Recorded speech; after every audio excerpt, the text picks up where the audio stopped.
T24 news Gujarat. Surat શહેરમાં 55,48,200 નું drugs મંગાવનાર ડીસીબીના ગુનામાં નાસ્તા ફરતા મુખ્ય આરોપીને દબોચતી સુરત શહેર એસઓજી.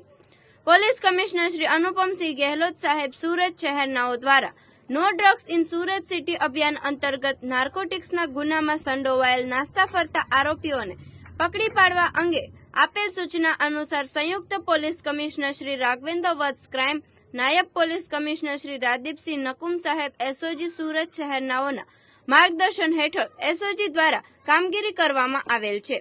સૂચના અન્વયે એસઓજી પોલીસ ઇન્સ્પેક્ટરનાઓએ સુરત શહેર ગુજરાતના તથા અન્ય રાજ્યોના પોલીસ સ્ટેશનમાં નોંધાયેલ નાર્કોટિક્સના ગુનાના વોન્ટેડ આરોપીની માહિતી એકત્ર કરવામાં આવેલ.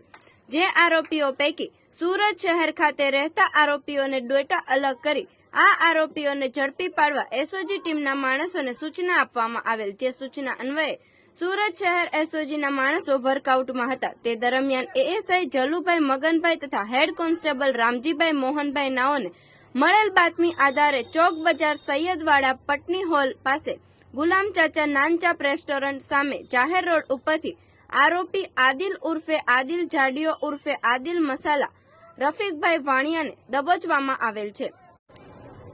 મજકૂર આરોપીની પૂછપરછ કરતા આરોપીઓએ જણાવેલ કે સુરત શહેર ક્રાઇમ બ્રાન્ચ દ્વારા ગઈ તારીખ 26/11/2024 ના રોજ સચિન કપલેથા ચેકપોસ્ટ જાહેર રોડ ઉપરથી આરોપી ઇરફાન ખાન, મોહમ્મદ ખાન પઠાણ તથા તૌસીફ ઉર્ફે તૌસીફ કોકો તથા અફસાબ ઇરશાદ કુરેશીને મેફેડ્રોન ડ્રગ્સ વજન 554.82 ગ્રામ કિંમત ₹55,48,200 તથા અન્ય મુદ્દામાલ કબજે કરી તમામ આરોપીઓ વિરુદ્ધમાં ડીસીબી પોલીસ સ્ટેશનમાં ગુનો દાખલ કરવામાં આવેલ હતો.